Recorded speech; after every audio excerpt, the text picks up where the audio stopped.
जब मेरी प्रभु से लगन लगी है ना,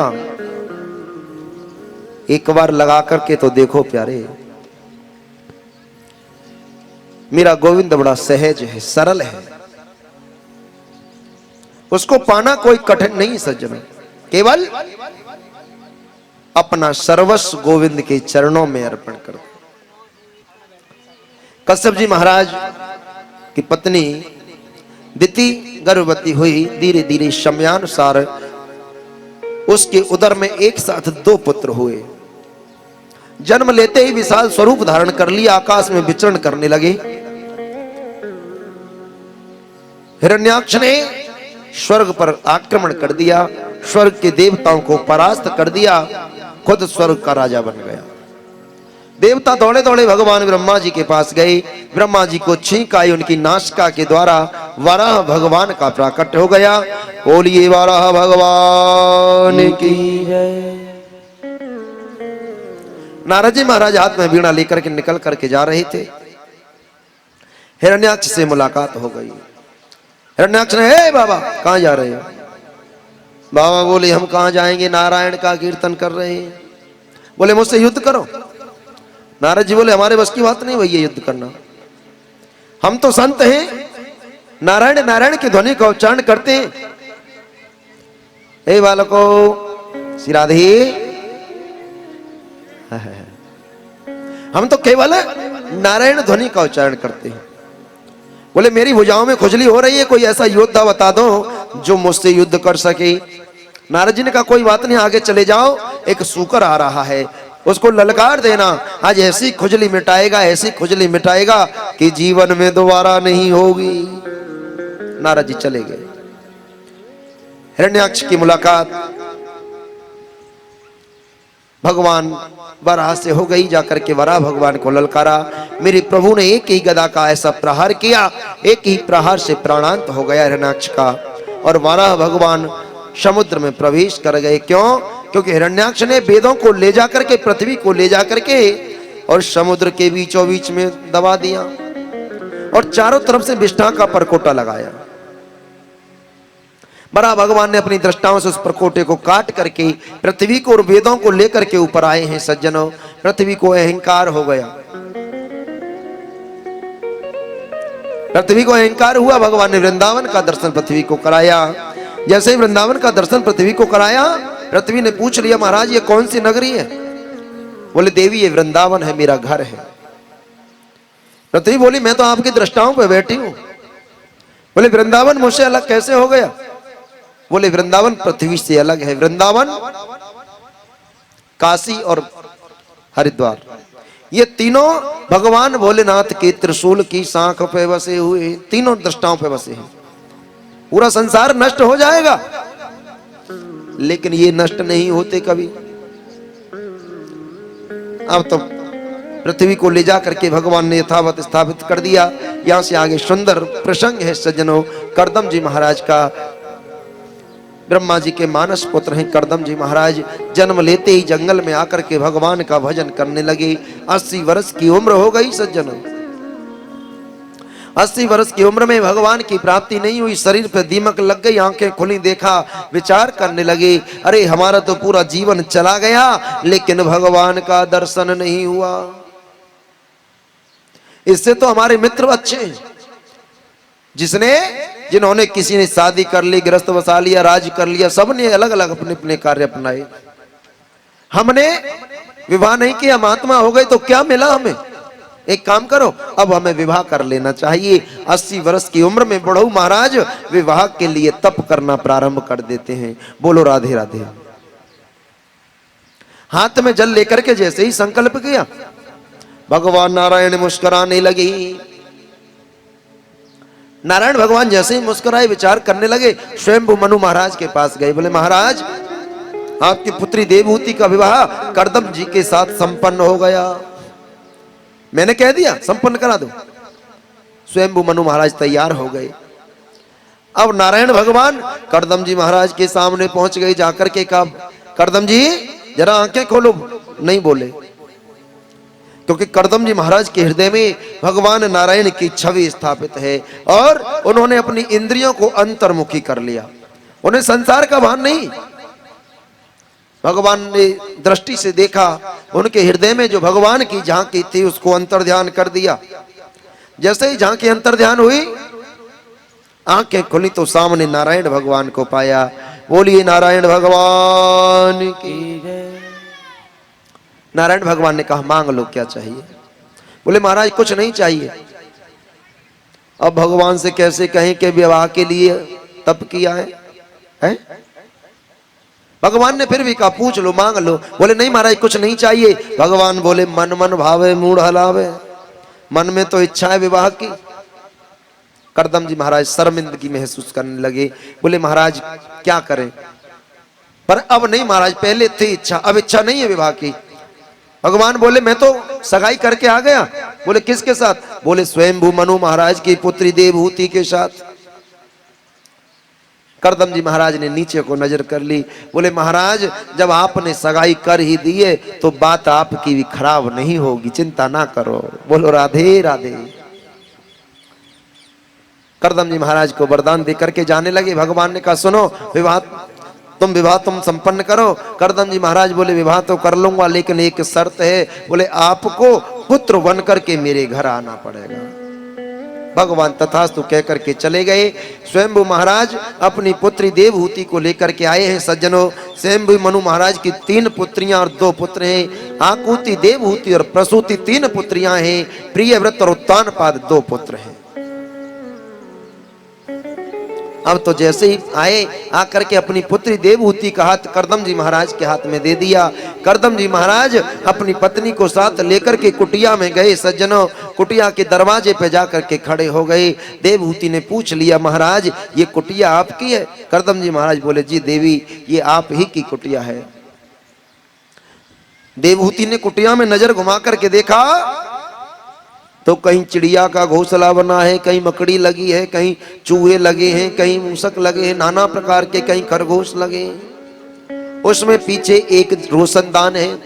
रोशनदान से झांक करके देखे तो एक गाय, हिरन और शेर एक घाट पर पानी पी रहे हैं।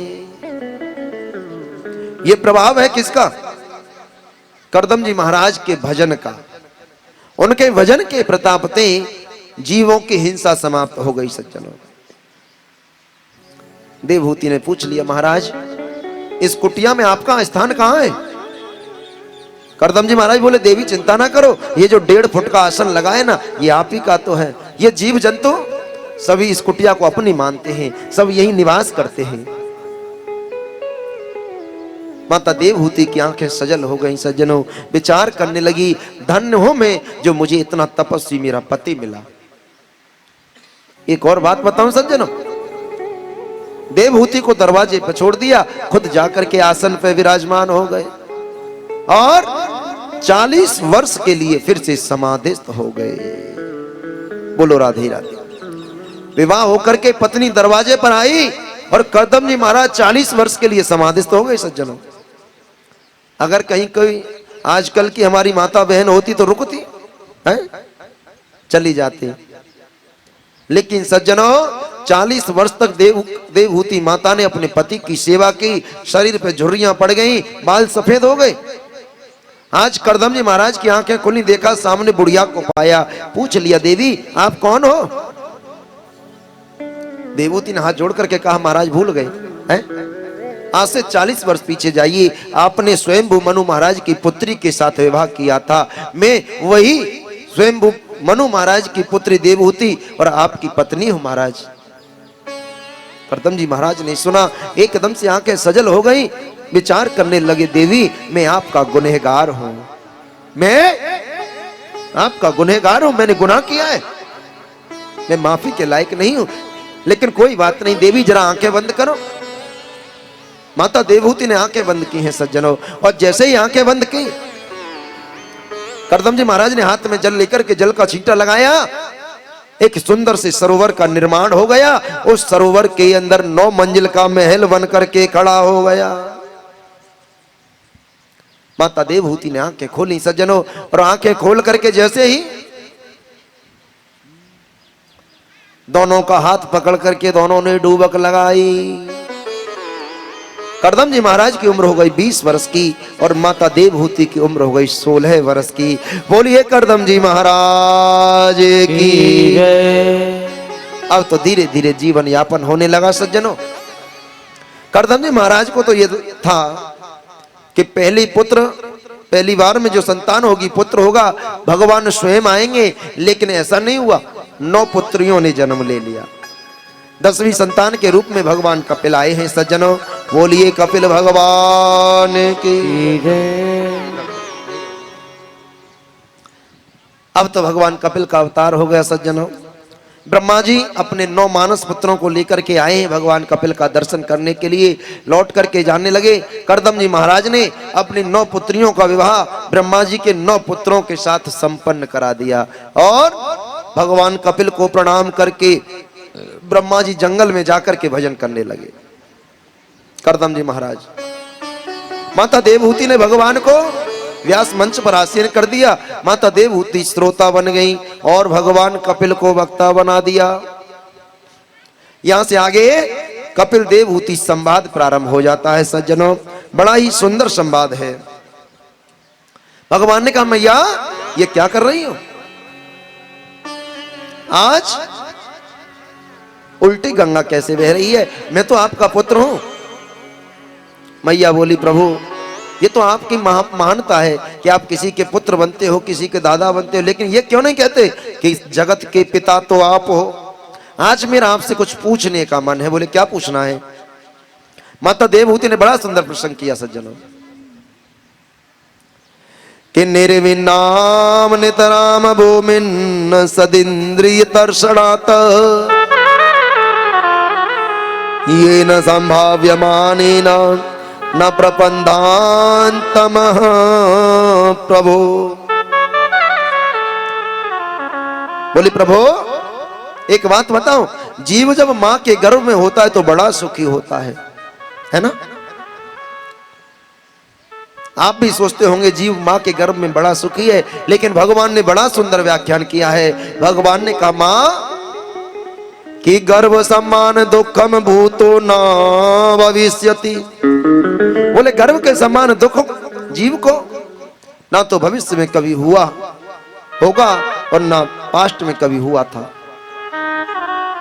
एक बिच्छू के काटने से कितना कष्ट जीव को होता है, ऐसे ही 10,000 बिच्छू एक साथ डंक मारे, इतना कष्ट जीव को मां के गर्भ में होता है सज्जन। जीव मां के गर्भ में उल्टा लटका रहता है, मलमूत्र से घिरे उदर में। जब तक जीव मां के गर्भ में रहता है केवल एक ही बात कहता है, हे प्रभु मुझे उधर से बाहर निकालो, मैं केवल तेरा ही भजन करूंगा, केवल तेरा ही चिंतन करूंगा, केवल तेरा ही स्मरण करूंगा। धीरे धीरे समय आता है सज्जनों, प्रसव के वेग की वायु के द्वारा जीव जब मां के गर्भ से बाहर आता है तो पहला शब्द जीव वाह शब्द, मां शब्द कहता है, मां। और जब दूसरा शब्द कहता है तो जीव वाह वाह करके रोने लगता है, वाह वाह हे प्रभु वाह, हे प्रभु वाह। क्यों? क्योंकि उस नरक से बाहर निकाल दिया। जो कष्ट जीव को मां के गर्भ में होता था उस गर्भ से बाहर निकाल दिया। माता देवहूति बोली, प्रभु तो अब तो जीव को सुख हो गया। भगवान बोले, मैया काहे का सुख? बालक धीरे धीरे बड़ा हो रहा है, खटमल खाए, बालक रोए तो मैया दूध पिलाए, बिना रोए तो मैया दूध भी नहीं पिलाती। मच्छर काट ले, खटमल काट ले, बालक रोने लगता है। बालक धीरे धीरे बड़ा हो गया, बालक पढ़ने लगा। मैया बोली, अब तो बालक पढ़ने जाने लगा, स्कूल जाने लगा, रिश्तों की पहचान होने लगी, अब तो सुख हो गया। भगवान बोले, मैया अभी तो सुख शुरू हुआ ही नहीं। अब तो बालक पढ़ने जाने लगा, पढ़ने की टेंशन। क्यों? 3 वर्ष का बालक है, 5-7 किलो 10 किलो वजन होगा बालक में है, और 7 किलो का थैला बैग। एक आदमी गाड़ी तक छोड़ने के लिए जाएगा, एक लेकर के आएगा, फिर ट्यूशन का जोर, टेंशन। बालक पढ़ लिख करके थोड़ा बड़ा हुआ, हाई स्कूल हो गई, इंटर हो गई, मैया बोले अब तो बालक को सुख हो गया। भगवान बोले अभी सुख नहीं है। बोले अब क्यों सुख नहीं है? बोले अब तक तो पढ़ाई की टेंशन थी, अब नौकरी की टेंशन। बोलो राधे राधे। समय आया, नौकरी लग गई भगवान की कृपा से। भगवान, मैया बोली अब तो सुख हो गया। भगवान बोले अभी नहीं। बोले तो बोले अब तक तो नौकरी की टेंशन। बोले अब काई की टेंशन? बोले अब छोकरी की टेंशन। बोलो राधे राधे। है भगवान की कृपा से विवाह भी हो गया सज्जनों। बोले अब तो आनंद हो गया। बोले अब बालकन की टेंशन। बोले अब बालक है गए। बोले बालकन के ब्याह की टेंशन है। बालकन के ब्याह है गए। बोले बालकन की नौकरी की टेंशन। बोले अब पोते की टेंशन। बोलो राधे राधे। मैया बोली तो हुआ क्या? भगवान बोले हुआ कुछ नहीं मैया, जीव जैसा आया था वैसा ही चला गया। टेंशन में ही तो आया था बेचारा और टेंशन में ही चला गया। कि आए थे हरिभजन को और ओटन लगे कपास। भगवान का भजन करने के लिए आए थे सज्जनों, और किया तो किया क्या है? केवल माया के चक्कर में रह करके जीवन को व्यर्थ गवा दिया। ना तो इधर के रहे ना उधर के रहे, ना भगवान के यहाँ के रहे और ना संसार के रहे। सज्जनों, संसार तो धीरे धीरे समय आने पर ठुकरा ही देता है, लेकिन भगवान एक ऐसे हैं जो जीव को अपना लेते हैं किसी भी स्थिति में। एक बार मेरे गोविंद के चरणों की ओर जाकर के तो देखो, एक बार मन को कन्हैया से लगा करके तो देखो सज्जनों। यहां से आगे बड़ा सुंदर प्रसंग है, सती चरित्र, माता सती का जीवन। माता देवहूति का वंश आगे नहीं चला। देवहूति माता की दो बहनें आकुति और प्रसूति और भी हैं। प्रसूति की नाम की जो बहन है वो दक्ष प्रजापति के यहाँ ब्याही गई, और आकुति का विवाह रुचि प्रजापति के साथ हुआ। उन्हीं के यहाँ यज्ञ भगवान का प्रादुर्भाव हुआ। बोलिए यज्ञ भगवान की जय। प्रसूति का विवाह दक्ष के साथ हुआ, और दक्ष प्रजापति की कन्या का नाम है माता सती। माता सती ने जीवन भर तप किया, भगवान भोलेनाथ को पति रूप में प्राप्त कर लिया। सज्जनों, धीरे धीरे समय आया। दक्ष भगवान भोलेनाथ से द्वेष मानते हैं। भगवान भोलेनाथ से बदला लेने के लिए एक यज्ञ किया। यज्ञ में समस्त देवताओं को निमंत्रण दिया, लेकिन भगवान भोलेनाथ को निमंत्रण नहीं दिया। तब भगवान को निमंत्रण नहीं दिया, देवता अपने अपने विमान कैलाश पर्वत के ऊपर होकर के ले जाने लगे।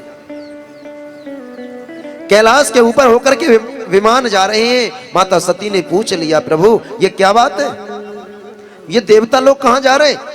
भगवान ने कहा, देवी आज तुम्हारे पिता ने यज्ञ किया है।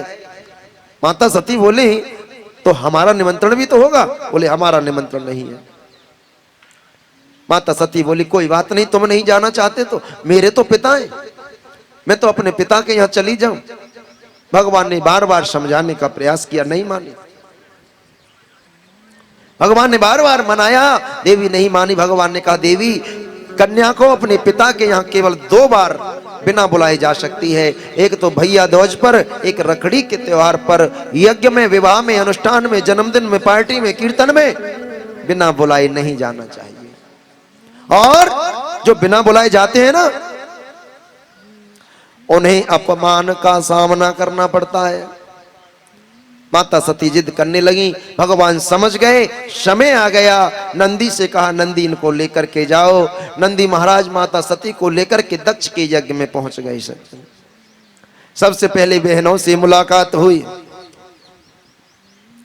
बहनों ने बात नहीं की, आपस में बात करने लगे। देखो तो सही, बिना निमंत्रण के आ गई, बिना बुलाए आ गई है। पिता माता मिली, माता ने जरा अंक में भरा। माँ तो माँ होती है सज्जनों। पिता की बारी आई, पिता ने मुंह फेर लिया। यज्ञ पांडाल में जाकर के देखा, सभी देवताओं के सिंहासन लगे हैं। सभी देवता ऊंचे ऊंचे सिंहासनों पर विराजमान हैं। सज्जनों, भगवान भोलेनाथ को निमंत्रण नहीं दिया, कोई बात नहीं, कम से कम आसन तो उनका बना होता। उनके लिए कहीं आसन भी दिखाई नहीं दिया। जब आसन दिखाई नहीं दिया, एकदम से क्रोध में आ गई माता सती। अपने शरीर के अंदर से क्रोध अग्नि प्रज्वलित कर ली और जैसे ही क्रोध अग्नि प्रज्वलित ही दौड़ी दौड़ी गई, जाकर के यज्ञ कुंड में अपने शरीर को भस्म कर दिया। जैसे ही शरीर को भस्म किया, यज्ञ विध्वंस हो गया। सज्जनों, नंदी विरंगी दौड़े दौड़े गए, बाबा बाबा गजब हो गया। बाबा ने कहा क्या बात हो गई? बोले माता सती ने अपने शरीर को त्याग दिया। भगवान भोलेनाथ क्रोध आवेश में आ गए, जटा उखाड़ करके जमीन पर डाली। सज्जनों, एक वीरभद्र नाम के भगवान के गण उत्पन्न हो गए जाकर के यज्ञ का विध्वंस किया। गुरु बृहस्पति की डाली को उखाड़ दिया, बड़े बड़े देवताओं को दंडित किया। सज्जनों, दक्ष के सिर को धड़ से अलग कर दिया, दक्ष का प्राणांत हो गया। भगवान भोलेनाथ दौड़े दौड़े आए, आकर के माता सती के अंग को उठा करके कंधे पर विराजमान कर लिया, त्रिलोकी में विचरण करने लगे और माता सती के शरीर के अंग प्रत्यंग जगह जगह गिरते चले गए। माता सती के शरीर के 52 अंग हुए सज्जन, 52 खंड हुए, अलग अलग खंड गिरते चले गए, अलग अलग माता के पीठ बनते चले गए। नैन गिरे नैना देवी, जीव गिरी ज्वाला जी, सिर गिरा वैष्णो देवी, कान गिरे कांगड़ा वाली है। जैसे जैसे अंग गिरे माता के पीठ बन करके तैयार हो गए। बोलिए सती महारानी की जय हो। अब तो देवता इधर और त्रायमाम करने लगे, भगवान भोलेनाथ का स्तवन करने लगे। भगवान बड़े प्रसन्न हुए, दौड़े दौड़े प्रभु आए, आकर के पूछ लिया क्या चाहिए। देवताओं ने कहा महाराज इस यज्ञ को संपन्न कराएं। भगवान बोले यज्ञपति तो चले गए। बोले महाराज हमें नहीं पता, यज्ञ जब संपन्न हो, जब यज्ञ का यज्ञपति जीवित हो। बोले क्या करें? भगवान ने कहा जाओ, किसी माँ ने अगर संतान को जन्म दिया हो, किसी ने भी, पशु ने मनुष्य ने किसी ने, जो अपने बच्चे को पीठ देकर के सोई हो, उसका सिर लाओ और ला करके दक्ष के सिर पर लगा दो। गए, जाकर के देखा, दुनिया में घूमे, एक बकरी ने एक मेमने को जन्म दिया, वो अपने बच्चे को पीठ देकर के सोई हुई थी, उसका सिर काट करके लाए और ला करके राजा दक्ष के शीश पे लगा दिया। सज्जनों, जैसे ही दक्ष के शीश पे लगाया, दक्ष बम बम करके खड़े हो गए और जयकारा लगाने लगे, बोलिए शंकर भगवान की जय जय श्री राधे। अभी आप सभी ने माता सती के चरित्रण को बड़े भाव से श्रवण किया। सज्जनों, महामाई मां भगवती राजराजेश्वरी पराम्बा जगदम्बा मां दुर्गा की असीम अनुकंपा से आप सभी के सामने माता सती का चरित्र, आइए सुंदर से 4 लाइनों के माध्यम से कथा में प्रवेश होंगे और समयानुसार कथा को अग्रसर करते रहेंगे। आगे झांकी आदि का भी प्रसंग है, उसको भी हमें लेना है समयानुसार। और आज कितने दिन हो गए भैया? 3, आज 3 दिन हो गए, अभी 4 दिन शेष हैं।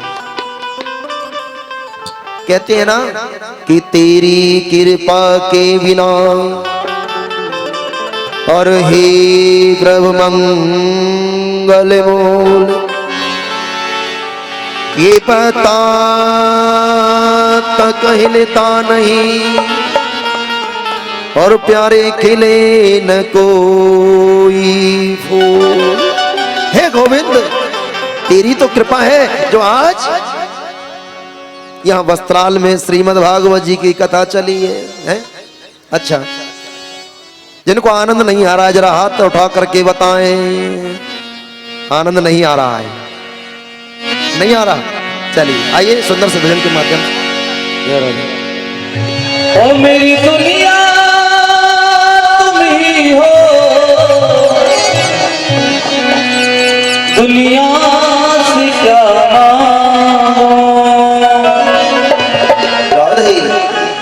जब बिन बोले मिलता, फिर बोले कि क्या हो, जब बिन बोले मिलता, फिर बोले कि क्या, जब बिन बोले मिलता, फिर बोले कि क्या। ओ मेरी दुनिया तुम ही हो,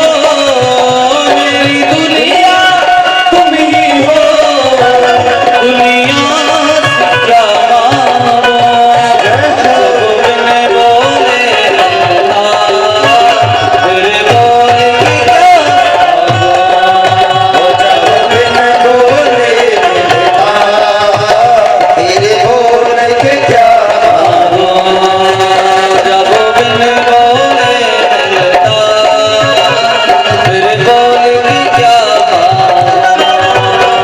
जब बिन बोले मिलता फिर बोल की क्या हरि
कि जय जय श्री राधे। मेरी दुनिया तुम ही हो, दुनिया से क्या मांगो, जब बिन बोले मिलता तो बोल के क्या मांगो। है परमात्मा के सामने कुछ कहने की आवश्यकता नहीं होती प्यारे, क्योंकि वो हमारे विचारों को जानता है। बेस बढ़ाई हुई जम ताऊ, बेस बढ़ाओ, बेस सिरा दे। यहां से आगे बड़ा सुंदर चरित्र है ध्रुव जी महाराज का कि प्रियव्रतो तान पादौ सतरूपापति श्रुत कि वासुदेवस्य कलया रक्षायाम जगत स्थितौ। स्वयं मनु महाराज के दो पुत्र हैं। पुत्रियों का वंश तो आपने सुन लिया, लेकिन पुत्रों का वंश भी है प्रियव्रत और उत्तानपाद। प्रियव्रत जिसने जीवन में सुंदर संकल्प कर लिया, और उत्तानपाद किसे कहते हैं? उत्तानपाद उसे कहते हैं कि समाज में अपने कर्म से पद प्रतिष्ठा प्राप्त करना। अगर किसी के पिता के नाम से पुत्र को जाना जाए तो वो उत्तानपाद नहीं होता। अगर पुत्र के नाम से पिता को जाना जाए तो ऐसा पुत्र उत्तानपाद होता है। उत्तानपाद की दो पत्नियां हैं, सुनीति और सुरुचि। उत्तानपाद कौन है? इन बच्चों को थोड़ा पीछे कर दो। आप भी उत्तानपाद हैं और हम भी उत्तानपाद हैं। हर जीव की दो पत्नियां हैं, एक सुनीति और एक सुरुचि। सुनीति यानी कि सुंदर नीति यस्य स सुनीति, जो सुंदर नीति के अनुसार जीवन यापन करे, संसार के अनुसार से जीवन यापन करे, पति के नियम से जीवन यापन करे, वो सुनीति। और सुरुचि जो अपनी इच्छा से परिवार को चलाए, जो अपनी इच्छा से चले, वो सुरुचि। एक दिन उत्तानपाद जंगल में शिकार खेलने के लिए गए। उनकी बड़ी पत्नी का नाम है सुनीति। जंगल में गंधर्व विधि से सुरुचि के साथ विवाह कर लिया। विवाह करके लेकर के महल में प्रवेश हुए। जैसे दरवाजे पर आए, देखा सुनीति हाथ में सुंदर थाली लेकर के आरती की खड़ी है। सुरुचि रथ से नीचे कूद पड़ी। जैसे ही रथ से नीचे कूदी, बोले क्या बात है? बोले अंदर नहीं जाऊंगी, अगर ये रानी यहां रहेगी तो मैं अंदर नहीं रहती। उत्तानपाद ने सुनीति को घर से निकाल दिया। उस समय सुनीति गर्भवती है सज्जनों। धीरे धीरे समय आया, उसने सुंदर बालक को जन्म दिया। उस बालक का नाम है ध्रुव। ध्रुव जी महाराज का जीवन चरित्र निरंतर चला हुआ है। एक दिन अपने मित्रों के साथ खेलने के लिए गए। जब मित्रों के साथ खेलने के लिए गए, मित्रों ने पूछ लिया, भैया तुम्हारे पिता कौन है? दौड़ा दौड़ा मैया के पास आया, मैया मेरे पिता कौन है? मैया ने कहा, सुनो, इस नगरी के जो राजा हैं उत्तानपाद, वो तुम्हारे पिता है। वहां से दौड़ लगाई, अपने पिता के पास पहुंच गई। सज्जनों, जाकर के देखा पिता सिंहासन पर विराजमान है, उनकी बगली में माता सुरुचि बैठी है। बिना आज्ञा लिए पिता की गोदी में चढ़ गए। माता सुरुचि ने हाथ पकड़ करके नीचे फेंक दिया। इस गद्दी पे बैठने का अधिकार नहीं है। बालक ध्रुव ने कहा, मैं इनका पुत्र हूं, ये मेरे पिता हैं। बोले, ये तुम्हारे पिता जरूर हैं, लेकिन मैं तुम्हारी माता नहीं। अगर इस गद्दी पे बैठना है तो जंगल में चले जाओ, जंगल में जाकर के भजन करो, भगवान प्रसन्न हो जाए तो भगवान से वरदान मांग लेना कि हे प्रभु, अब की बार मुझे जन्म मिले तो माता सुरुचि के गर्भ से जन्म मिले, जिससे कि मैं इस गद्दी पे बैठने का अधिकारी हो जाऊं। आचार्य सुखदेव कहते हैं, राजन परीक्षित, आज सुरुचि ने भगवान का अपमान कर दिया, अपने गर्भ को भगवान से बड़ा बता दिया। कहा कि मेरे गर्भ में आने के लिए तुझे भगवान का भजन करना पड़ेगा। बालक दौड़ा दौड़ा गया।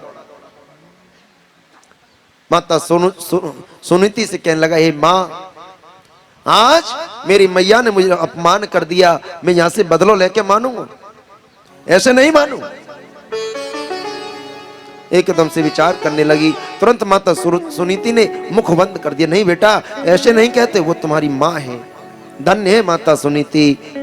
अगर कोई आजकल की मैया होती ना तो सबसे पहले लड़ाई करने जाती उससे। जाती कि नहीं जाती? लेकिन माता सुनीति ने कहा नहीं, वो तेरी माँ है। बोले क्या कहा माँ ने? बोले माँ ने कहा जंगल में जाके भगवान का भजन कर, और जब भगवान प्रसन्न हो जाए तो भगवान से वरदान मांग लेना। बाबा तुलसीदास जी बड़ी सुंदर बात कहते हैं सज्जनों, कि पुत्रवती जुवती जग सोई, और रघुपति भगति जास सुत होई। कि पुत्रवती जुवती जग सोई, रघुपति भगत जास सुत होई। कोई भी मां कहलाने की अधिकारी कब होती है पता है आपको? केवल संतान को जन्म देने से मां कहलाने की अधिकारी नहीं होती। अगर उसकी 4 संतान हैं, 4 संतान में से एक संतान अगर भगवान की भक्त हो जाए तो वो मां कहलाने की अधिकारी होती है। पुत्रवती जुवती जग सोई, रघुपति भगत जास सुत होई। जिसका पुत्र मेरे गोविंद का भक्त हो जाए, मेरे रघुवर का प्रेमी हो जाए, वो मां कहलाने की अधिकारी होती है सज्जन। सुनीति ने कहा तो गलत क्या कहा है? भगवान का भजन के लिए कहा। बोले हाँ। बोले चले जाओ जंगल में जाकर के भगवान का भजन करना। 4.5 वर्ष के हैं मेरे प्रभु ध्रुव जी महाराज। ध्रुव जी बोले मैया आप भी कह रही? बोले हाँ। बोले ठीक है कल चला जाऊंगा। बोले कल नहीं, अगर जीवन में अच्छा कर्म करना हो ना। बोले क्या करें? कि काल करे सो आज कर, और आज करे सो अब, कि पल में परले होएगी, बहुरी करे गो कऊ। अगर जीवन में कथा करनी हो, कीर्तन कराना हो, सत्संग कराना हो तो आज नहीं कल, ऐसा नहीं सोचे। बोले काल करे सो आज करे, और आज करे सो अब, पल में परले होए। क्या पता कल आए या ना आए जिंदगी में। और अगर कोई बुराई करनी हो, चुगली करनी हो, निंदा करनी हो, जेब काटनी हो तो क्या करें? कि आज करे सो काल कर, और काल करे सो परसों, और भैया बातों बातों में बीत जाएंगे वर्षों। अगर कोई किसी की चुगली करनी है, बुराई करनी तो आज नहीं कल करेंगे। कल आ जाए बोले आज नहीं कल करेंगे। ऐसा करते करते सज्जनों समय व्यतीत हो जाएगा और जीवन में बुरे कर्म नहीं कर पाओगे। बालक ध्रुव जी महाराज जंगल में चले गए। नारद जी से मुलाकात हो गई। नारद जी ने मंत्र दिया, 6 महीने में मेरे प्रभु को प्राप्त कर लिया। जैसे ही 6वां महीना तप करते हुए लगा, एकदम से देवताओं को सांस लेने में कठिनता होने लगी। क्यों? क्योंकि वायु को रोक दिया ध्रुव जी ने। इतना जबरदस्त तप किया कि वायु को रोक दिया। श्वास लेने में देवताओं को परेशानी होने लगी। दौड़े दौड़े नारायण भगवान के पास गए। बोले महाराज हमारी रक्षा करो, हमारी रक्षा करो। भगवान विष्णु ने कहा चिंता ना करो, मेरा 5 वर्ष का बालक मेरा भजन कर रहा है, उसने अपने प्राण को कंठ में अवरुद्ध कर दिया है, इसलिए श्वास लेने में दिक्कत हो रही है।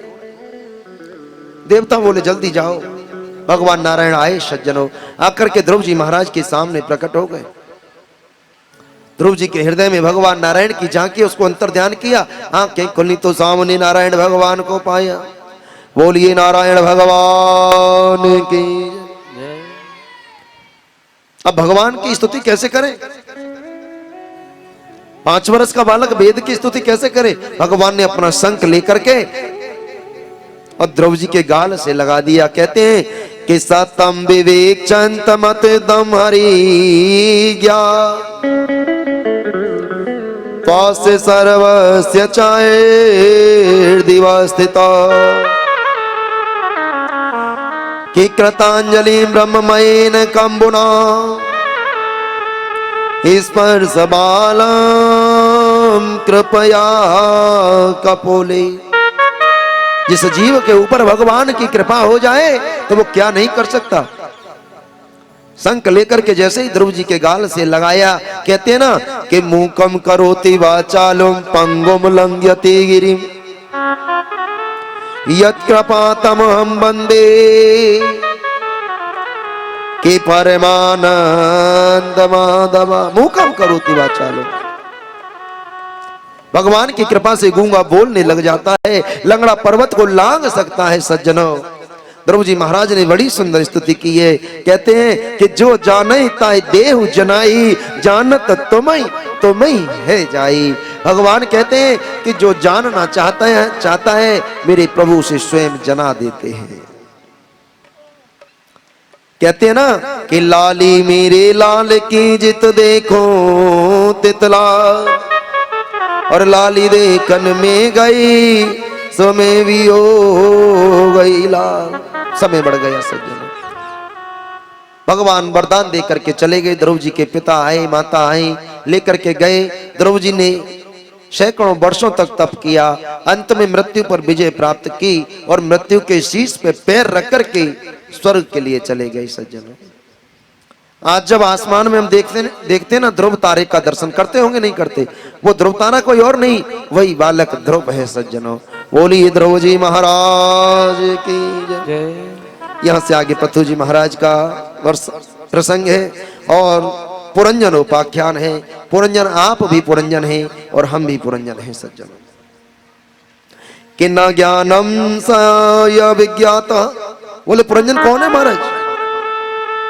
गीता में लिखा है कि नवद्वारे पुरे दे। हमारे शरीर में कितने द्वार हैं? मानव के शरीर में, मनुष्य के शरीर में 9 द्वार हैं। बोले कौन कौन से महाराज? 2 कान, 2 आंख, 2 नासा छिद्र, 1 मुख, उपस्थि इंद्रिय आदि। बोले महाराज, बोले ये जो द्वार है, इन द्वारों में से जब जीव का प्राण निकलता है ना, तो किसी ना किसी रास्ते से निकल के चला जाता है, पता नहीं लगता। इसमें 5 ज्ञानेंद्रियां, 5 कर्मेंद्रियां और 1 मन।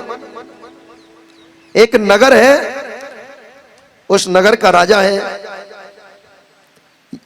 प्राण, और एक चंडवेग कहते हैं काल को। चंडवेग अपनी सेना को सवारी लेकर के भेज देता है, और उसकी सेना कौन है? 307 रात्रि और 360 दिन। 360 दिन और 360 रात्रि, 720 सैनिक हैं काल के।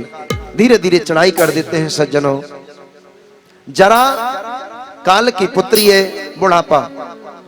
जीव का बुढ़ापे के साथ विवाह हो जाता है, धीरे धीरे बुढ़ापा सवार हो जाता है। अब तो पहली घंटी बज जाती है। पहली घंटी बजी, घुटने में दर्द होने लगा। टेक्नोलॉजी बदल गई सज्जनों। पहले तो दवा कराई, दवा से काम नहीं चला तो घुटने ही बदलवा दिए। भगवान कहता है अब घुटने काम नहीं करते, बैठ जाओ, बैठ करके भगवान का भजन करो। बोले नहीं महाराज, भगवान ने खूब पैसा दिया है, घुटने बदलवा देंगे लेकिन भजन नहीं करेंगे। बोले दूसरी बात, बोले दांत गिरने लगे, हिलने लगे। भगवान कहता है भैया अब तो बुढ़ापा आ गया, हलवा खा करके भगवान का भजन करो, पकवान खाना छोड़ दो। लेकिन नहीं महाराज, नई टेक्नोलॉजी आ गई, 32 ही लगवा लेंगे नई, है ना। हाँ, धीरे धीरे आंखें टिटलाने लगी, आंखों से दिखना बंद हो गया। पहले तो चश्मा लगाते थे, लेकिन अब तो नई टेक्नोलॉजी आई, चश्मे की भी जरूरत नहीं महाराज। पता ही नहीं क्या है लगा है कि नहीं, लेंस लगवा दिया। बोलो राधे राधे। कहने का भाव ये है, भगवान कहता है कि भैया समयानुसार बदल जाओ। जीव कहता है नहीं, मैंने तुम्हारी सारी लीलाएं फेल कर दी। भगवान फिर तो आखिरी में तो घंटा ही बजाता है, और जैसे ही घंटा बजाया, आए थे हरिभजन को टन लगे कपा। जैसे आए थे वैसे ही चले गए प्यारे। फिर कोई उपाय नहीं रहता। फिर तो नाती बेटा भी कहते हैं भैया जल्दी करो, ले जाओ, ले जाकर के फूंक देते हैं। सज्जनों, यहां से आगे बड़ा सुंदर प्रसंग है। केवल जड़ भरत जी महाराज का प्रसंग 2 मिनट, उसके बाद में हम लोग चलेंगे सीधे प्रहलाद जी के चरित्र के लिए। जड़ भरत जी महाराज ऋषभ देव जी महाराज के पुत्र हैं भरत। ऋषभ देव जी महाराज के 100 पुत्र हैं, उन्होंने अपने 100 पुत्रों को उपदेश दिया। उनमें से 89 पुत्र बैरागी होकर के चले गए। 11 पुत्र जिन्होंने, पिताजी की मृत्यु हो गई, माताजी की मृत्यु हो गई, भाइयों ने खेती पे भेज दिया। खेत में पक्षी आकर के दाना चुग रहे हैं, उनको भगाया नहीं, ताली बजा करके कीर्तन कर रहे हैं। बड़े भाई ने आकर के पाद प्रहार किया। जैसे ही पाद प्रहार किया सज्जनों, कह दिया जाओ, हमारा तुमसे कोई रिश्ता नहीं है। रास्ते में जाकर के राजा रघुगढ़ से मुलाकात हो गई। जड़ भरत रघुगढ़ संवाद बड़ा सुंदर हुआ है सज्जनों। कि अहो अमी शाम के मिकार सोविनम के प्रसन्न ये शाम सुदित स्वयं हरि ये जन्म लब्धम नरसवार ताजरे मुकुंद सेवो पैकम स्प्राइनासा। 28 प्रकार के नरकों का वर्णन किया है सज्जनों। जो जीव किसी के धन को छुप करके चुरा लेते हैं, किसी की निंदा करते हैं, चुगली करते हैं या कोर्ट में झूठी गवाही देते हैं, उन्हें रौरव नाम के नरक में डाल दिया जाता है। एक ताम्र पात्र होता है, उसमें गर्म तेल उबलता रहता है और उसमें उस जीव को ले जाकर के डाल दिया जाता है। जैसे जैसे उसे यातना मिलती है, उस जीव को अपना किया गया कर्म याद आता है सज्जनों, और बारी बारी से उसको याद करते हुए अपने जीवन का यापन करता है। कहता है कि हे प्रभु, मुझे अब की बार मौका दे दे, मैं केवल और केवल तेरा ही भजन करूंगा। लेकिन व्यक्ति ने जो कर्म किया वो तो भोगना पड़ेगा। सुंदर नरकों की यातना, पृथ्वी से 28 योजन की दूरी पर, 28,000 योजन की दूरी पर नरक बने हुए हैं। जीव जब जाता है ना, तो वहीं होकर के पार होकर के जाता है। जिसने जैसा कर्म किया है उसको उसी तरीके से लेकर के जाया जाता है। अगर जिसने जीवन में गौ दान किया है तो उसे उस वैतरणी से गाय की पूंछ का सहारा लेकर के निकाल देते हैं, अन्यथा उसी योनि में भोग करके प्रताड़नाएं झेड़नी पड़ती हैं। यहां से आगे बड़ा सुंदर प्रसंग है। हिरण्याक्ष का प्राणांत हो गया। हिरण्याक्ष का भाई हिरण्यकश्यप बार बार नारायण को अपना शत्रु मानता है और जंगल में जाकर के भगवान का भजन करने लगा। ब्रह्मा जी का भजन किया सज्जनों। भजन करते करते विचार कर रहा है। इधर देवताओं ने हिरण्यकश्यप की पत्नी कयादु गर्भवती है, उस पर आक्रमण कर दिया, उसको चुरा करके हरण करके ले जाने लगी। नारद जी कयादु को अपने आश्रम में ला करके रख दिया। कयादु के गर्भ में जो बालक है उसने भागवत धर्म का श्रवण किया। उनके गर्भ में रहने वाला बालक भगवान का परम लाडला भक्त हो गया। इतना सुंदर भक्त हुआ सज्जनों। हिरण्यकश्यप लौट करके आया, सबसे पहले आश्रम में गया, वहां से कयादु को और अपने बालक को लेकर के गया। हिरण्यकश्यप ने अपने पुत्र प्रहलाद को गुरु शंडा मर्ग के यहाँ विद्या अध्ययन के लिए भेज दिया। कुछ समय बाद गुरुदेव के साथ लौट करके आए। गुरुदेव ने पूछ लिया, बेटा क्या पढ़ा? पिताजी ने पूछ लिया। प्रहलाद जी ने बड़ी सुंदर बात कही, पिताजी मैंने संसार में केवल एक ही बात पढ़ी। बोले क्या? कि श्रवणम कीर्तनम विष्णु स्मरणम पाद सेवनम अर्चनम बंदनम दास्यम सख्य आत्मनिवेदन। बोले पिताजी संसार में कुछ नहीं है, जो कुछ है केवल नारायण है, जो दिख रहा है वो भी नारायण है। हिरण्यकश्यप ने गुरुदेव से कहा, गुरुदेव क्या पढ़ाते हो इसको? गुरुदेव ने कहा, महाराज हमने कुछ नहीं पढ़ाया, जो सबको पढ़ाते हैं वही इनको पढ़ाया, लेकिन ये तो पहले से ही पढ़ाया है। कहा जाओ जाकर के इसको समझा दो, आज के बाद नारायण का नाम ना ले, अगर नारायण का नाम लिया प्राणांत कर दूंगा। गुरुदेव लेकर के आश्रम में गए। गुरुदेव ने कहा, बेटा बुढ़ापे में भजन कर लेना, कौन मना करता है? कोई मना नहीं करता, लेकिन अभी तुम्हारे पिता का राज्य है, अभी भजन करना छोड़ दे। प्रहलाद जी ने कहा, गुरुदेव जिसने जवानी में बचपन में भजन नहीं किया तो बुढ़ापे में भजन नहीं होता है। गए, आश्रम में गए, जाकर के शिष्यों ने पूछा, मित्रों ने बोले कहां से आए हो? बोले आज तो खेल खेलेंगे। बोले क्या खेल खेलोगे? प्रहलाद जी बोले आज तो जो हम कहेंगे वो खेल होगा। किसी को ढोलक दे दी, किसी को झांझ दे दी, किसी को करताल दे दिया और सभी ने मिलकर के कीर्तन करना प्रारंभ कर दिया, श्रीमन नारायण नारायण। गुरुदेव ने सुना, गुरुदेव विचार कर रहे हैं नारायण का कीर्तन कहां हो रहा है। दौड़े दौड़े आए, आकर के जैसे ही देखा तुरंत पकड़ लिया।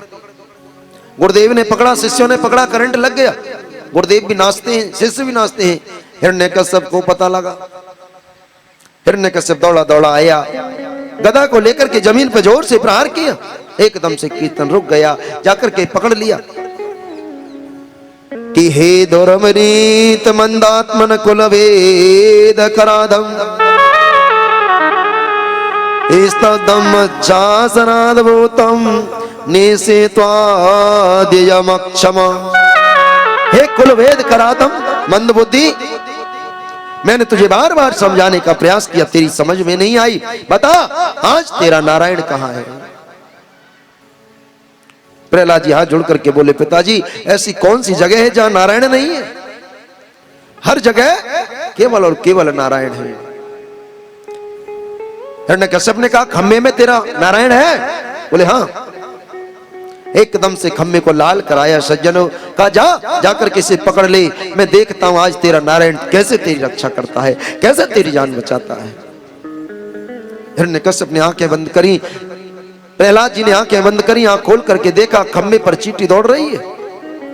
लाल तपते हुए खम्भे को जाकर के अंक में भर लिया। जैसे ही अंक में भरा, हिरण्यकश्यप ने गदा को उठाया, गदा का जोर से प्रहार खम्भे पर किया। एक ही खम्भे के प्रहार में खम्भा टूट करके जमीन पर गिर गया, तड़ तड़ करके जमीन पर गिरता चला गया। सज्जन हुंकार भरते हुए नरसिंह भगवान प्रकट हो गए। बोलिए नरसिंह भगवान की। नरसिंह आधा शरीर मनुष्य का है, आधा शरीर सिंह का है। गए जाकर के हिरण्यकश्यप को पकड़ लिया और पकड़ करके अपनी जंघाओं पे पटक लिया। जैसे ही जंघाओं पे पकड़ा नरसिंह भगवान ने, हिरण्यकश्यप बोला कौन हो? बोले मैं नारायण। दोबारा से छूट करके जाने लगा। सज्जनों दोबारा से पकड़ करके पैरों पे पटक लिया। भगवान ने कहा आज तुझे छोड़ूंगा नहीं। हिरण्यकश्यप बोला मार भी नहीं सकते। बोले क्यों? बोले मैंने ब्रह्मा से वरदान प्राप्त किए हैं। भगवान ने कहा सारे वरदान पूरे कर दिए, मांग ले। क्या मांगा बता? बोले मैंने मांगा ऊपर मरूं ना नीचे मरूं। भगवान ने कहा तू ही बता कहां है। हिरण्यकश्यप बोला मैं तो ना तो ऊपर हूं ना नीचे हूं, आपकी जंघाओं पे बीचों बीच में हूं। बोले फिर भी नहीं मार सकते। बोले क्यों? बोले एक और वरदान पाया। बोले बाहर मरूं ना भीतर मरूं। बोले तो तू ही बता बाहर है कि भीतर है? देखा, बोले ना तो बाहर हूं ना भीतर हूं, मैं तो दिल्ली के बीचों बीच में हूं। बोले फिर भी नहीं मार सकते। बोले रात में मरूं ना दिन में मरूं, आगे मरूं ना पीछे मरूं। बोले तू ही बता रात है कि दिन है? बोले ये तो गौधूली की समय है। बोला फिर भी नहीं मारोगे महाराज। बोले एक और वरदान मांगा। बोले ब्रह्मा के द्वारा बनाई हुई सृष्टि में किसी से ना मारूं। भगवान ने कहा रे मूर्ख, ब्रह्मा मुझे नहीं बनाता, मैं ब्रह्मा को बनाता हूं। हिरण्यकश्यप बोला बोले फिर भी नहीं मार पाओगे। बोले क्यों? बोले इसलिए नहीं मार पाओगे कि ब्रह्मा के द्वारा बनाए हुए 12 महीने में से कभी ना मरूं। भगवान ने कहा चिंता ना कर, इसीलिए 13वां महीना तेरे लिए ही बनाया है मैंने, लौंद का महीना। अब की बार लौंद पड़ रहा है, पता नहीं पता कब पड़ रहा है बताओ? सावन में। 2 सावन है अब की बार। और अधिक के महीने में 84 कोष की परिक्रमा करना, दर्शन करना, ये बहुत बड़ा लाभदायक है। अगर हो सके तो बिहारी जी आ जाना, निमंत्रण है आप सभी का। बिहारी जी बताओ कौन कौन आएगा बिहारी जी का दर्शन करने सावन में? सभी आओगे पक्का? देख लेना भागवत जी का पांडाल है, झूठ मत बोलना। हाँ हाँ बना लेना कार्यक्रम, ठीक है? एक साथ सभी बनाना एक साथ। तो अधिक का महीना इसीलिए बनाया। और मेरे प्रभु ने इतना कह करके अपने 10 नाखून लेकर के हिरण्यकश्यप को सीने में गाड़ दिए और गाड़ करके सीने को चीरते हुए चले गए। अंतड़ियां निकाल करके मेरे प्रभु ने अपने गले में धारण कर ली और हिरण्यकश्यप का प्राणांत कर दिया। बोलिए नरसिंह भगवान की।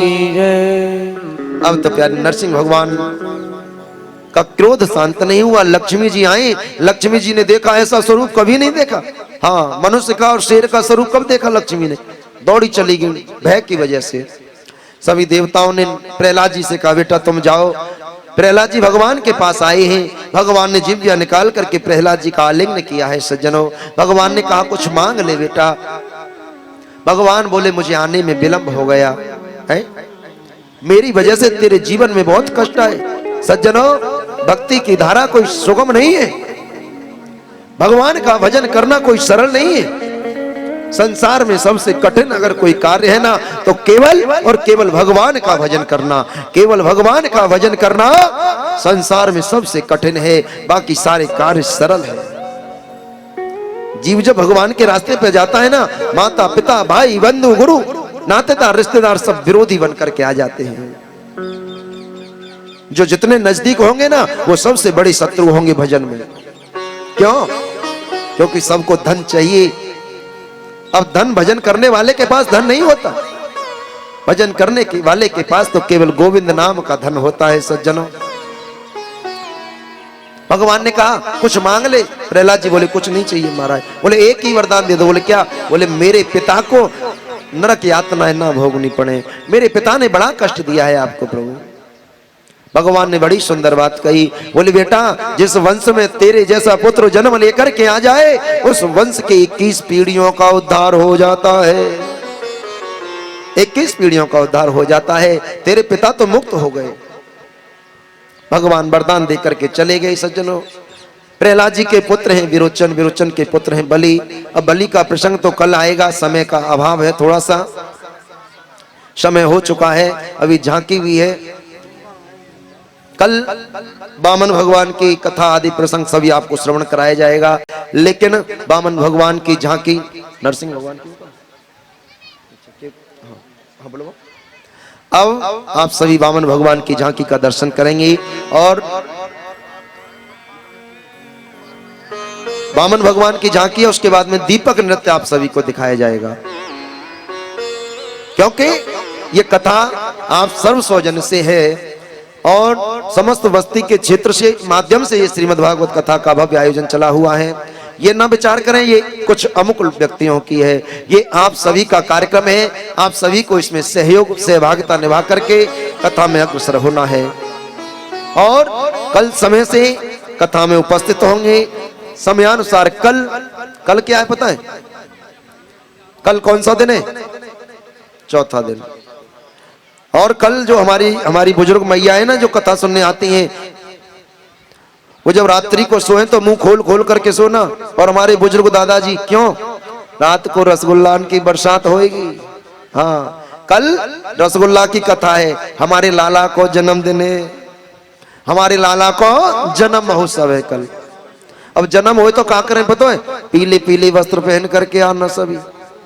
और किसी पे नहीं हो तो जैसे हो वैसे ही पहन के आ जाना। कहीं ये कह दो पंडित जी ने तो पीले के लिए कहा है, हम तो पीले पहनेंगे। पीले है नहीं तो अब नहीं जाते हैं। और किसी पे नहीं हो तो लक्ष्मण भैया दिला देंगे, टेंशन ना लो। हाँ बोलो राधे राधे। कल भगवान का जन्म महोत्सव मनाया जाएगा बड़ी धूमधाम से।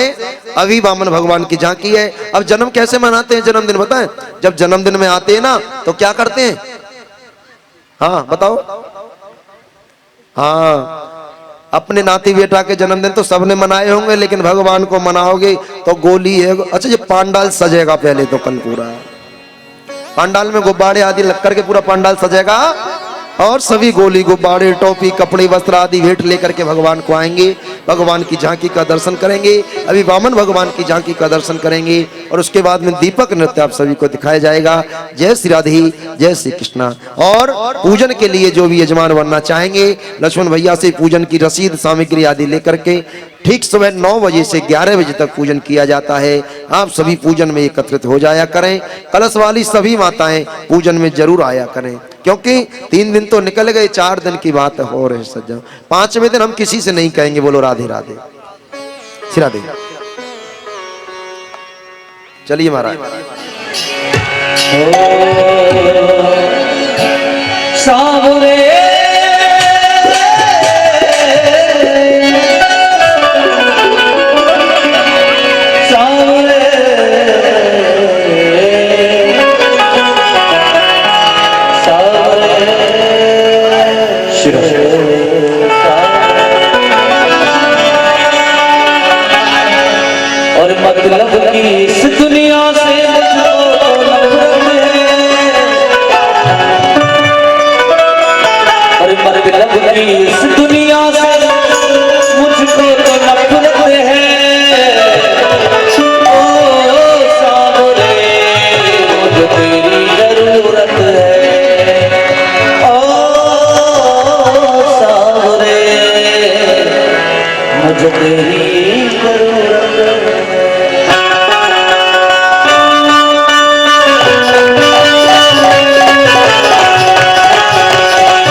बारी बारी से पहले परिचय जी महाराज खड़े होंगे, बामन भगवान का पूजन करेंगे।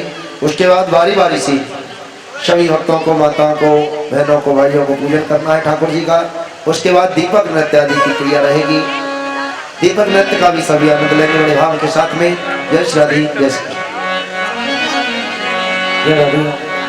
हरि वामन का भेष बनाए, रजबली के द्वारे आए।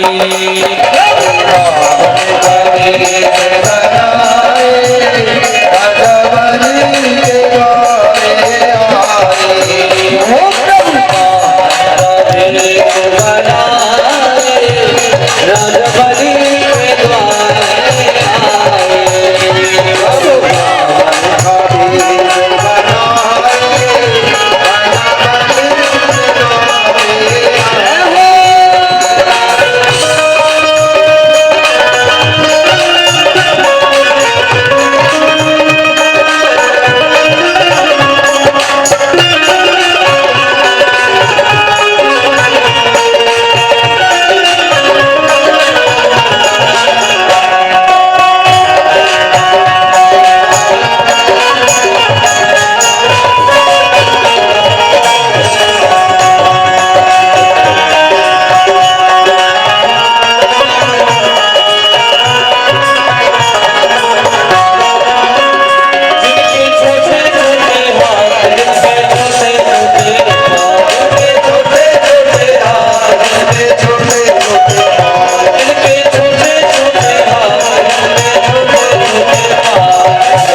बोलिए बाबर भगवान की।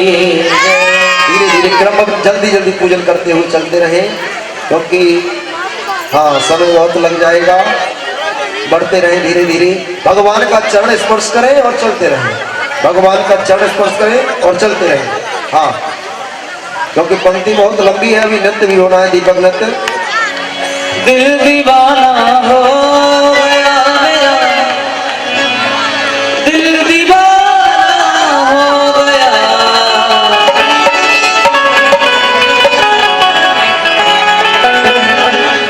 हर सावरी सूरत दिल दीवाना हो गया। बलिदान के हरिलाल की।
पूजन हो गया, कोई रहा तो नहीं पूजन के लिए?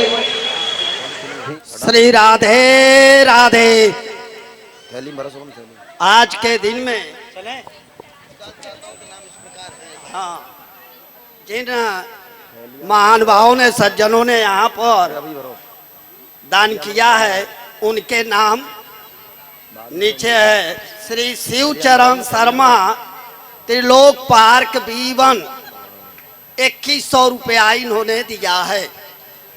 श्री अरविंद भाई उपाध्याय, साईं धाम भंडारा के लिए 50 किलो चीनी, 50 किलो आटा, 1 डिब्बा तेल इन्होंने सहयोग दिया है। मुन्ना भाई जनता नगर 201 रुपया दिया है, तथा श्री धर्मपाल भाई, रमन भाई, भगत जी मेहरावल वाले 5100 रुपया प्रदान किया है। श्री विजेंद्र सिंह चौहान 501 रुपया सहयोग दिया है। B41 साईं धाम टेनामेंट B65 पंडित जी साईं धाम 501 रुपया इन्होंने इस भागवत कथा में सहयोग दिया है। रामचंद्र यू कोष्ठी B52 साईं धाम 551 रुपया प्रदान किए हैं। उपाध्याय जी राम भरोसे साईं धाम 500 रुपया इन्होंने भागवत कथा में सहयोग किया है। एक महानुभाव सज्जन गुप्त दान राम भरोसे 501 रुपया प्रदान किया है। श्री द्वारका प्रसाद साईं धाम 5100 रुपये। श्री द्वारिका प्रसाद साईं धाम 5100 रुपया इन्होंने सहयोग किया है। 3100 रुपये अर्जुन भाई सुरेश भाई बेरखेड़ा वाले। अर्जुन 3100 अर्जुन भाई बीरखेड़ा वाले इन्होंने अपना सहयोग दिया है। और वो लोग 1100 रुपये जो यहाँ पे है ना 9 तारीख को भंडारा होगा ना, हलवाई है उन्होंने दिया है। नाम तो मुझे भी मालूम नहीं। यहाँ पर भंडारा के दिन जो हलवाई भाई है, इन्होंने अपने तरफ से 1100 रुपया सहयोग दिया है। और कल जो है गुप्तदान किए थे 201 और 501 रुपया, नहीं कल दिए थे।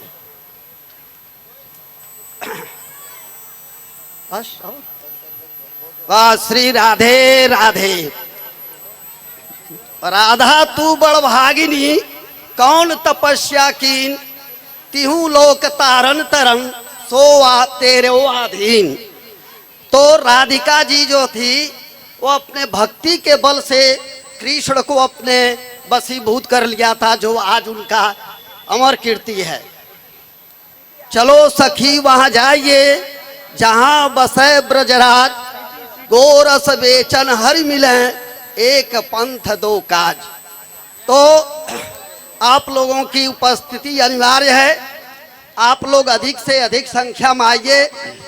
जो साईं धाम के हैं उन सज्जनों से करवर्ध प्रार्थना है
बसाकर तेरी मूर्ति उतारो मैं गिरधर तेरी आरती। मन में बसाकर तेरी मूर्ति उतारो मैं गिरधर तेरी आरती।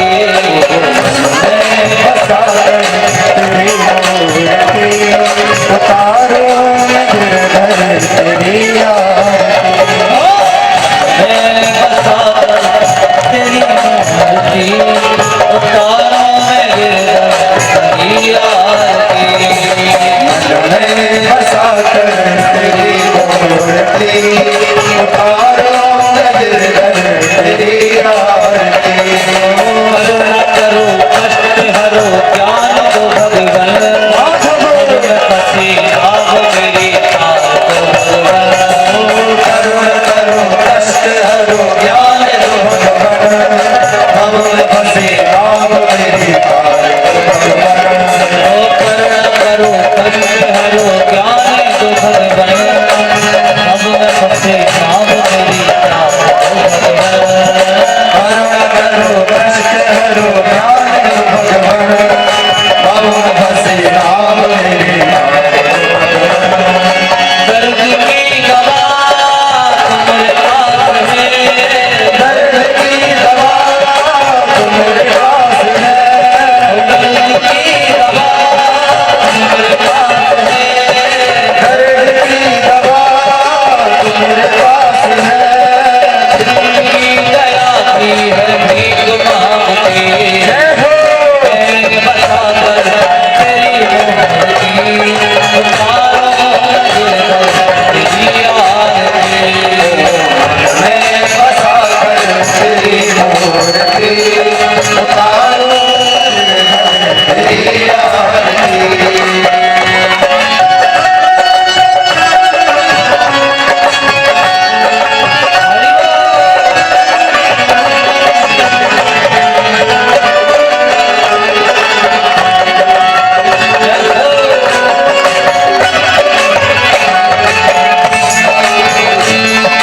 हाँ तुझसे क्या मैं यही सोचूं भगवान जिंदगी जब तेरे नाम तुझसे क्या यही सोचो भगवन तेरे नाम करती हर नाम तुझसे क्या मैं यही सोचूं भगवान जिंदगी जब तेरे नाम तुझसे क्या यही सोचो भगवन जिंदगी जब तेरे नाम करती हर सब कुछ तेरा कुछ नहीं मेरा। सब कुछ तेरा कुछ नहीं मेरा। हाँ सब कुछ तेरा कुछ नहीं मेरा। सब कुछ तेरा कुछ नहीं मेरा। और सुनता है प्रभु तुझको संसार की। मैं बसाकर तेरी मूर्ति उतारो मैं गिरधर तेरी आरती। मैं बसाकर तेरी मूर्ति उतारो मैं गिरधर तेरी आरती। वेद तेरी महिमा गाए संत करे ध्यान नारद गुणे गान करे तेरी अवतार। वेद तेरी महिमा गाए संत करे ध्यान नारद गुणे गान करे तेरी अवतार।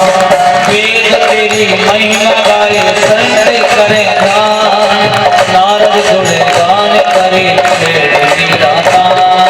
वेद तेरी महिमा गाए संत करे ध्यान नारद गुणे गान करे तेरी अवतार।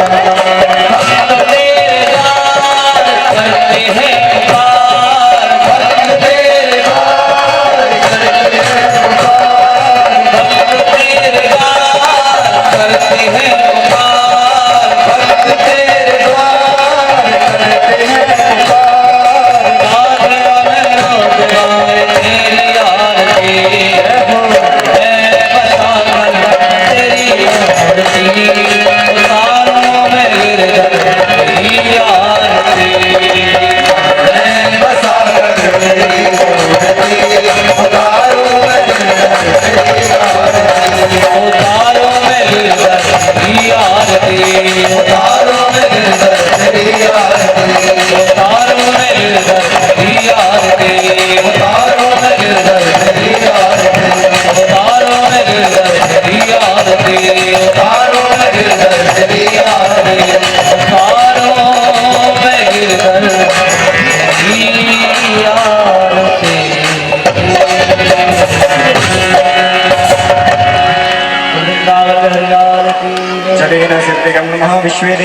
नंदनम ओम देवो शांति रंजन शांति पृथ्वी शांति रावः शांति रोगदेव शांति वन्मित शांति ऋष्वदेवः शांति ब्रह्म शांति स्वरूप शांति देव शांति श्यामा शांति रेधि श्रीराधे